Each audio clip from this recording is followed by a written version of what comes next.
Hello po, magandang araw po muli sa inyong lahat. Usapang manok naman po tayo. Ito po palang manok na ito ay Red Rhode Island Chicken. Nagbibenta po ako nito. Ito po ay mga babaeng inahin. Yung malalaki na po dyan ay 600 po yung benta ko. Pero yung mga bata pa pong manok, pero nag-iitlog na rin po siya. Ang benta ko po ay 500.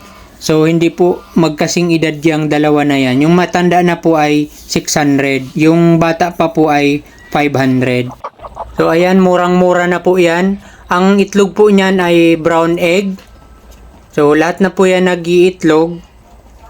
Pwede po kayong mag-PM sa akin kung gusto nyo pong bumili. Yung lalaki naman po niyan, hinihiwalay ko po yung pagkain nila pagka nagkakain sila. Nasa labas po yung lalaki. Ito po yung dinadaanan nila lalaki, kung saan po yung babae. pupunta yung mga lalaki. Ayan, ito po yung Hinihiwalay ko po.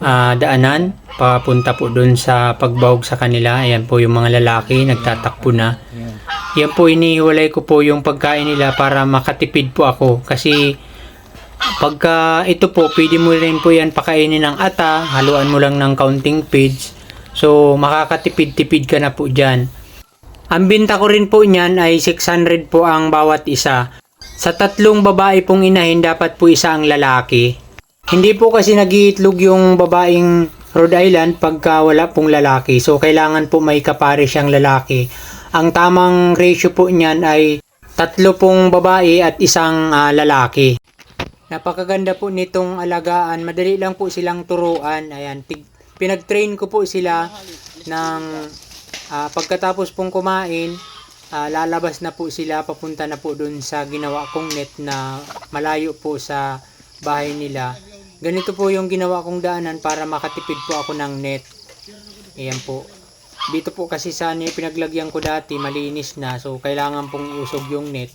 Kung magbibili po ako ng net, so napakalawa. Kaya ang ginawa ko po ay ganito lang. May pathway po sila na dinadaanan. Pagkatapos po nilang kumain, ayan na po sila oh.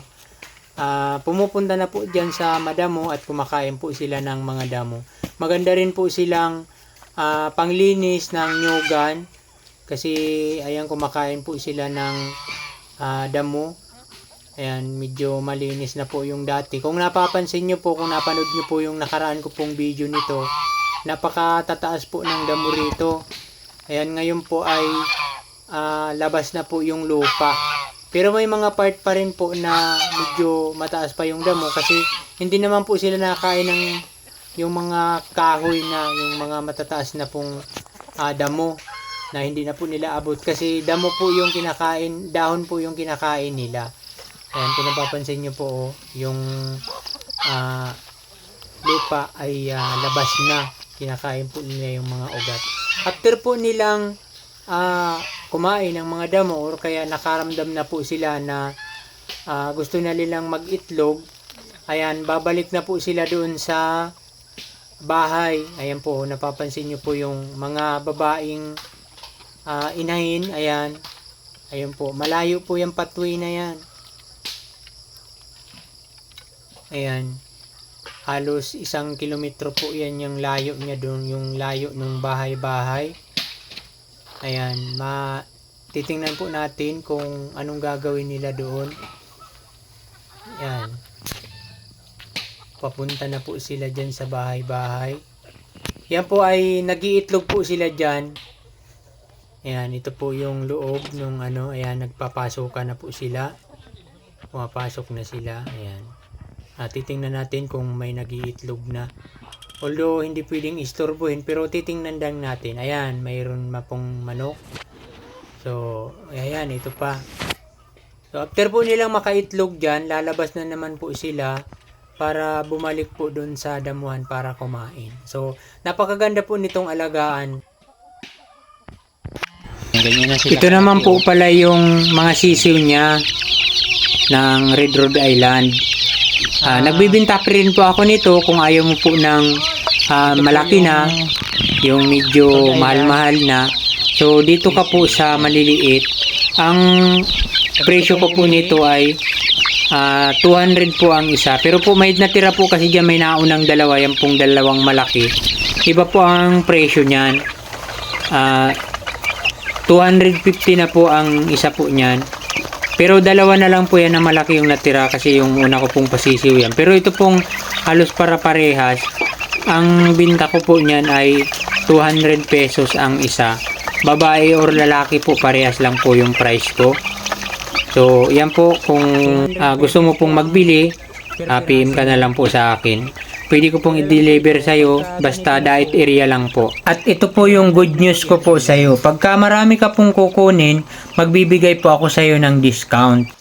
Hindi po ito sila na alagaan kahit po nababasya siya ng ulan o kaya nakakalabas siya, naiinitan at nainom ng tubig. Hindi po siya masela na katulad po ng mga Texas na madaling dapuan ng sipon or sakit.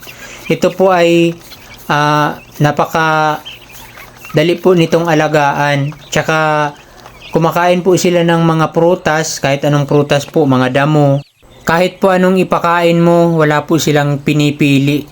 Hindi po siya mapili, kain lang po siya ng kain. Basta ang importante po ay mayroon po siyang fresh na tubig. Kasi makitubig po sila. Kaya madali po silang lumaki. Nilalagyan ko po sila ng net, kinukulong ko sila ng net kasi pagka nakakalabas sila, pinapalo sila ng mga, mayroon po kasi akong mga pre-range na Texas at may native na manok. Pagka nakakapasok po sila or nakakalabas yung mga Rhode Island, pinapalo po sila. Kaya ang ginagawa ko po, nilalagyan ko po ng net para hindi po sila mapalo ng mga manok. Tsaka minsan po inaagawan din sila ng pagkain, kaya dapat yung sila lang talaga yung magkakasama kasi yan po mga manok na yan, kahit po ganyan na po sila kalaki, hindi po sila marunong makipag-away. Hindi po katulad ng native, hindi po katulad ng Texas na talagang kung pumalo ay grabe. Kaya may net na rin po sila. Ngayon pagka sila po ay malaki na, sinasabay ko na po sila doon sa mga malalaking Rhode Island. Tinatandaan ko na lang po kasi madali naman po tandaan yung bata pa kasi medyo maliit pa yung inahin. Pero pagka yan po ay sinasampahan na ng lalaki, na itlog na po sila kaagad. Pero maliit din po yung itlog. Pero habang tumatagal, lumalaki rin po yung itlog nila. So hanggang dito na lang po yung aking video. Maraming salamat po sa iyong panonood. Comment ka na lang po or PM ka na lang po sa akin kung gusto mo pong bumili. At huwag mo pong kalimutang mag-follow and mag-like kung nagustuhan mo po ang aking video. Thank you po muli. Maraming salamat. God bless.